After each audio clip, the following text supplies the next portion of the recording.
Selamat datang kembali di podcast Bukan Nama, podcast jurnalistik dari Pontianak Post bersama saya Idil Asa Akbari.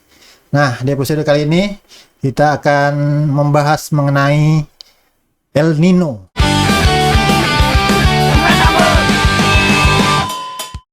Untuk itu kita sudah kedatangan narasumber Bang Fani Aditya. Terima kasih Bang sudah hadir di podcast Bukan Nama. Sama-sama. Koordinator bidang analisa dan informasi Bang Iya. di Stasiun Klimatologi Kalimantan Barat. Betul. Sekali lagi terima kasih sudah mau hadir di podcast Bukan Nama Bang. Sama-sama. Gimana Bang cuaca sekarang Bang? Alhamdulillah mulai panas nih Bang. Mulai panas ya? Iya. Tapi sepanas-panasnya masih ada hujan ya? Akhir-akhir ini gitu, nggak full panas gitu? Kalau di wilayah selatan Kalimantan Barat sih kemungkinan sudah mulai kering nih Bang. Karena dari pantauan kami itu di akhir bulan itu udah mulai kering di Ketapang bagian selatan. Tapi kalau di wilayah utara masih ada sih potensi hujan. Untuk beberapa hari inilah. Mungkin kita boleh jelasin ke penonton nih, mungkin belum banyak yang tahu El Nino itu maksudnya apa, dan ada Godzilla-nya lagi nih, apa nih? Ya memang menarik tuh Bang. Sekarang lagi viral banget kondisi namanya El Nino Godzilla kan. Nah jadi sebetulnya yang perlu diketahui bahwa El Nino itu adalah kondisi di mana suhu muka laut. Jadi laut itu kan punya permukaan. Nah, kita di BMKG dan lembaga-lembaga lain di dunia, kita itu memantau namanya suhu muka laut, suhu permukaan laut di seluruh wilayah di dunia. Nah, kebetulan yang berpengaruh sama cuaca dan iklim di Indonesia itu adalah suhu muka laut di Samudra Pasifik dan Samudra Hindia. Nah, El Nino itu sebetulnya adalah kondisi anomali yang terjadi di Samudra Pasifik. Jadi dia tuh lebih hangat daripada biasanya. Nah, itulah terjadi El Nino. Ada lagi adiknya namanya La Nina. Nah, kalau La Nina itu kebalikannya, dia adalah kondisi yang lebih dingin. Kira-kira seperti itu. Jadi sebetulnya El Nino ini adalah fenomena yang terjadinya di Pasifik. Namun dia dampaknya sampai ke wilayah Indonesia. Kira-kira gitu, Bang. Wilayah Indonesia pun semuanya atau? Nah, ini yang menarik. Wilayah Indonesia pun itu pengaruhnya beda-beda tuh, Bang. Jadi kan Indonesia kan luas ya, dari barat sampai timur kan, dari Aceh sampai Papua. Dia pengaruhnya sangat beda-beda. Jadi tergantung dari wilayah dan kemudian dari faktor lokal di wilayah itu. Contohnya kayak misalnya di Papua, karena dia lebih timur, dia itu dampaknya akan terasa lebih dulu. Nah, seperti juga contohnya kayak misalnya kalau kita bandingkan sama kemarau. Kemarau itu Bang, kalau di Indonesia itu dia terjadinya di selatan dulu Bang. Di Jawa dulu, baru dia naik ke atas merambat ke Kalimantan. Makanya sekarang itu di Jawa sudah musim kemarau. Sedangkan kita di bulan Juni kemarin masih banyak hujan kan? Kira-kira seperti itu. Kalau nggak salah saya baca El Nino ini mulainya April ya? April sampai kapan tuh Bang? Nah, oke, sebetulnya El Nino itu secara umum nih Bang ya, secara umum El Nino itu terjadinya itu kita sebut sebagai El Nino itu normalnya biasanya di bulan Juni. Juni, Juli, Agustus. Jadi untuk kita sebut sebagai El Nino itu kita butuh waktu selama minimal 3 bulan tuh Bang. Nggak bisa tiba-tiba misalnya dalam 1 minggu atau 1 bulan udah ada kondisi tadi menghangat, terus kita sebut sebagai El Nino karena dia harus konsisten dulu. Oh, gitu. Konsisten selama 3 bulan? Betul. Baru bisa dikatakan El Nino? Betul. Kita sudah masuk ke bulan kedua. Bulan kedua tapi baru minggu pertama lah kira-kira gitu. Jadi sudah, kalau kami sebutnya itu udah 7 atau 9 minggu masuk. Jadi masih butuh waktu untuk kita state sebagai kondisi El Nino. Kira-kira kayak gitu Bang. Jadi memang biasanya udah terjadi dulu, baru kita statement ada El Nino di tahun tersebut. Karena memang waktunya itu harus menunggu 3 bulan. Gitu. Cuma biasanya kami memberikan semacam peringatan juga bahwa ini sudah mulai akan diprediksi akan terjadi El Nino di bulan Juni atau bulan April atau apapun itu. Tapi memang secara ofisial nanti di 3 bulan setelahnya barulah kita rilis resmi bahwa memang terjadi kondisi El Nino. Kira-kira gitu. Kalau tidak tercapai 3 bulan, tidak bisa dikatakan El Nino? Betul. Oh, gitu. Sekarang udah berapa tadi? 9 minggu? 9 minggu. Udah konsisten itu? Iya. Termasuk di Kalbar juga? Nah itu, jadi masalah konsisten di Kalbar itu tergantung dampaknya tadi Bang. Jadi gini, Di El Nino itu kan tadi di Pasifik ya. Di Pasifik dia konsisten nih. Tapi pengaruhnya di Indonesia itu yang beda-beda, kira-kira gitu. Tergantung kondisi betul. Nah, kan udah jalan 9 minggu nih. Tapi di Kalbar diprediksi dampaknya itu mulai terasa itu nanti di bulan Juli ini. Puncaknya di bulan Agustus. Gitu. Kira-kira nanti mulai akan sangat berdampak di wilayah Kalbar. Kalau yang Godzilla? Nah, dari mana istilahnya, Bang? Nah, ini menarik nih, Bang. Sebetulnya Godzilla itu kan kalau yang kita tahu kan monster ya. Monster yang seram gitu kan di Jepang gitu kan, yang besar gitu. Nah, jadi sebetulnya terminologi Godzilla ini bukan terminologi resmi dalam menyebutkan El Nino, karena El Nino itu sebetulnya levelnya itu hanya lemah, kuat, sangat kuat. Gitu, kira-kira gitu. Berarti cuma 3 ya. Lemah, moderate, kuat, sangat kuat. Sekarang ada 4. Nah, Godzilla itu sebetulnya terminologi bahasa keren lah, bahasa publik agar ketika kita sebut Godzilla ini orang itu jadi semacam wah apa nih gitu, yang bikin wow gitu ya. Kalau zaman sekarang mungkin biar viral gitu, Bang. Agar menarik atensi. Dari mana itu pencetusannya? Itu dulu dicetuskan sama salah satu ilmuwan di NASA di Amerika karena di tahun 2015 itu ada kondisi El Nino kuat juga. Nah, karena beliau itu mungkin ngide gitu ya, pengen biar masyarakat ini lebih bisa mengcapture gitu bahwa ada sesuatu yang kayaknya bakalan mantep nih gitu kan, bakalan kuat. Makanya disebutlah namanya El Nino Godzilla. Kira-kira seperti dari 2015 itu pertama 2015. kali. Dan diprediksi 2026 ini bakal terjadi lagi gitu ya. Betul. Dan baru 9 minggu tadi ya baru. Ya, dan sekarang posisinya itu sudah di level moderate. Gitu. Tapi itu sekali lagi belum bisa di state bahwa El Nino-nya sudah terjadi karena belum sampai batasan 3 bulan itu. Masih tengah ya, Bu? Ya, masih tengah kan, baru 9 minggu kan. Belum Godzilla ya? Belum. Kalau moderate belum. Karena Godzilla itu, kalau terminologi Godzilla itu disamakan dengan terminologi resminya adalah sangat kuat. Di atas 2. Berarti untuk di Kalbar sendiri pengaruhnya kira-kira, Bang? Apa aja, mungkin kekeringan kah apa? Oke. Jadi secara umum ketika El Nino kan nggak terjadi di tahun ini aja ya. Terjadinya berapa kali pernah terjadi, tahun 2015, kemudian 2002 juga pernah, 97 yang sangat 97 ya? 97 kebakaran hebat. Itu kan terjadi kabut asap. Nah, itu. Jadi sebetulnya dampaknya secara umum itu ya dari kondisi-kondisi tahun-tahun tersebut sama, Bang. Akan berkurangnya curah hujan sampai dampak yang luar biasa lah, kira-kira seperti itu. Apalagi kalau dia masuk El Nino kuat. Gitu, kira-kira seperti itu. Nah, jadi dampaknya secara umum berkurangnya curah hujan itu pasti. Kemudian berarti kalau berkurangnya curah hujan kan dampak bawaan lainnya ya, kayak misalnya ada potensi peningkatan kebakaran hutan misalnya, kemudian yang lain-lain. Tapi juga El Nino itu bukan hanya membawa dampak negatif sebetulnya, Bang. Ada sedikit dampak positif yang kadang-kadang luput. Jadi para nelayan itu kalau ada El Nino dia malah senang karena tangkapan ikan itu malah jadi banyak. Kenapa, Bang? Ya itu karena kondisinya hangat. Kondisi hangat tadi ya? Betul. Jadi ikan pada naik ya? Ya, kira-kira seperti itu. Jadi makanya orang-orang suka. Gitu. Nelayan ya maksudnya. Cuman nelayan kalau turunnya siang-siang juga kepanasan. Secara ini siang malam ngaruh nggak kondisi El Nino nih? Apa panasnya? Harusnya sih secara umum nggak ngaruh ya, Bang ya. Nggak ngaruh maksudnya terus malam jadi panas banget gitu, nggak juga. Nggak juga. Justru malah karena El Nino itu menyebabkan kekeringan dan biasanya terjadinya di puncaknya itu di bulan-bulan ketika terjadi kemarau, biasanya tuh malah kalau malam agak lebih dingin. Lebih dingin. Kalau siang sih pasti panas ya. Gitu. Tapi kalau malam biasanya akan lebih dingin.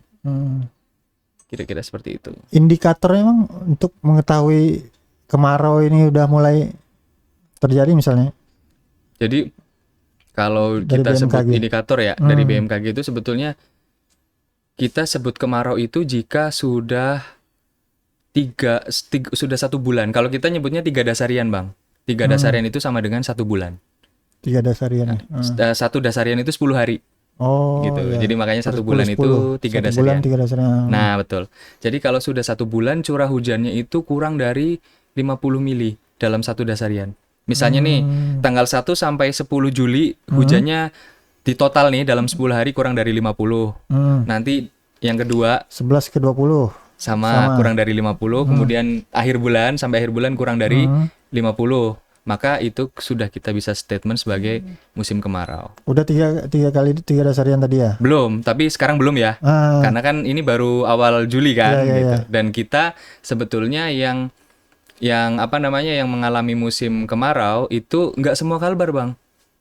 Itu gimana tuh? Wilayah-wilayah apa aja yang rentan mungkin? Ya, jadi secara historis, Bang. Secara historis itu Kalbar itu sebagian besar wilayahnya malah tidak pernah mengalami musim kemarau. Nah, itu mungkin Sebagian besar. yang pada belum paham ya, belum Ya. tahu malah biasanya. Ya. Bahwa sebagian besar wilayah Kalbar itu malah menurut definisi BMKG itu tidak memiliki musim kemarau. Jadi yang punya musim kemarau secara definisi itu hanya wilayah Ketapang, Kayong Utara, sebagian kecil Kuburaya dan sebagian kecil Melawi. Jadi cuma wilayah selatan. Selatan lebih banyak. Ya. Nah, wilayah utara kayak misalnya Kuburaya bagian utara, Pontianak, sampai Sambas, Kapuas Hulu, sampai Sambas ya. Itu dia tidak mengalami yang kita sebut sebagai musim kemarau secara definisi. Tapi memang pada puncak musim kemarau misalnya, kalau musim kemarau kan puncaknya biasanya di bulan Agustus. Misalnya lagi kemarau nih di Ketapang nih. Ya. Wilayah-wilayah utara itu pun mengalami defisit curah hujan juga. Kira-kira seperti itu. Tapi cuman tidak separah yang di selatan gitu. Betul, kira-kira seperti itu. Dan biasanya yang unik itu adalah kalau di Ponti itu seminggu nggak hujan, nanti hujan lagi tuh. Hujan. Kan biasanya gitu ya kalau di Pontianak.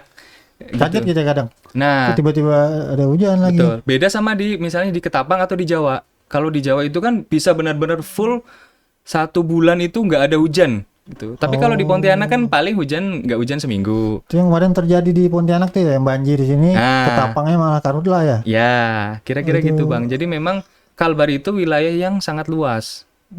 Bayangkan wilayah satu provinsi Kalbar aja luasnya 1,3 kali Pulau Jawa. Nah itu kira-kira seperti itu Bang. Jadi memang dari segi luasan sendiri akan menimbulkan beda-beda dampak dari cuaca dan iklim.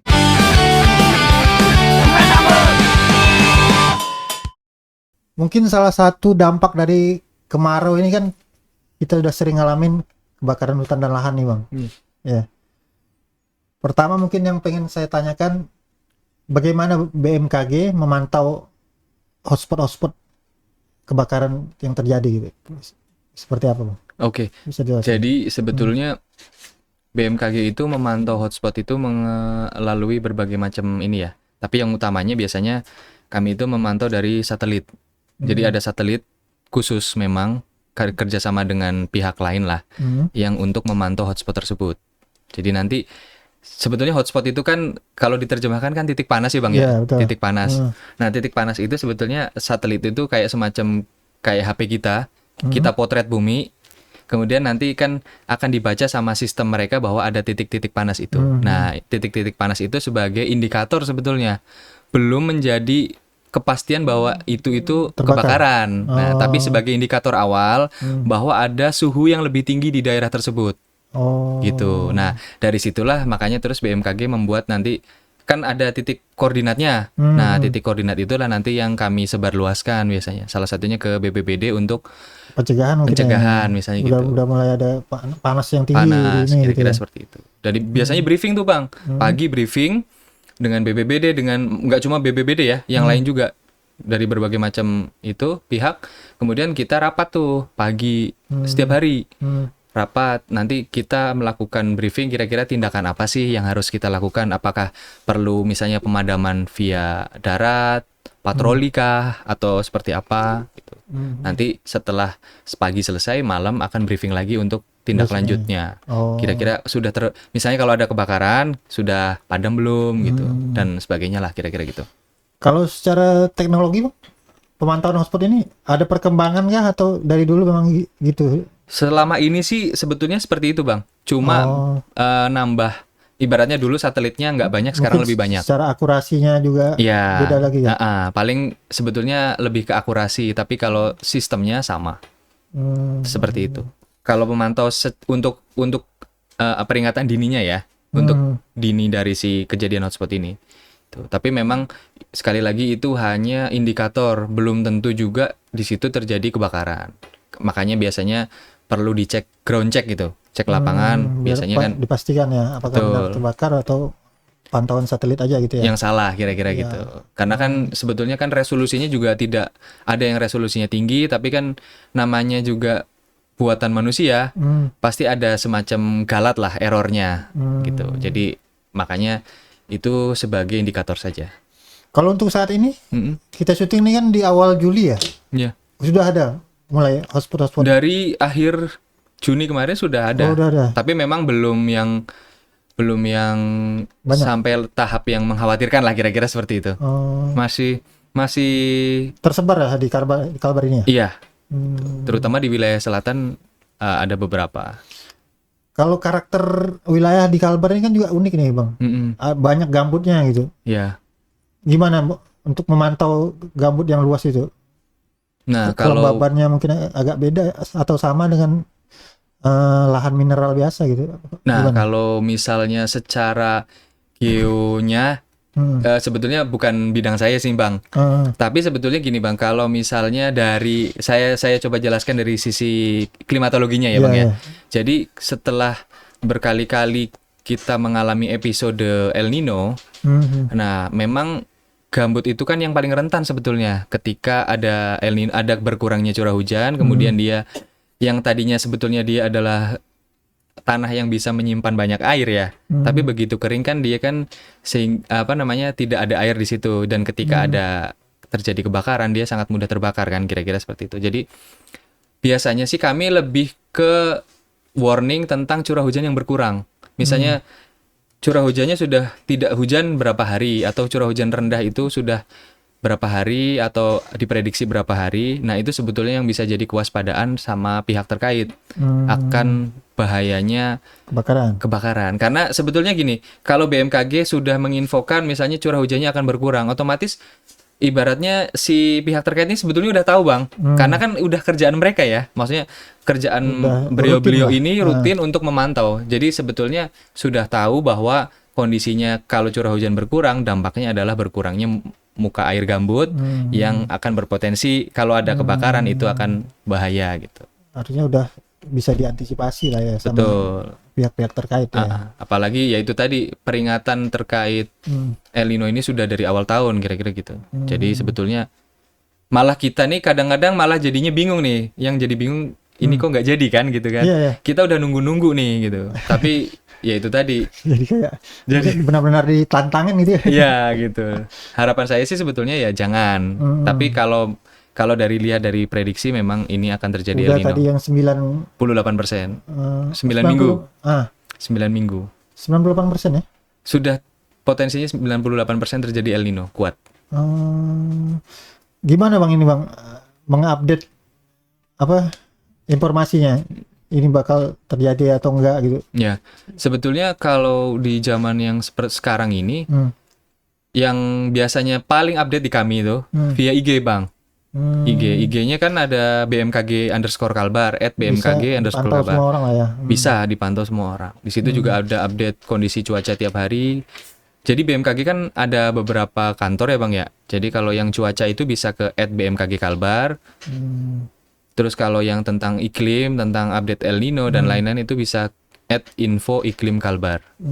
Tapi kami sebetulnya sama-sama BMKG, Bang, cuma yang satunya cuaca, satunya iklim gitu.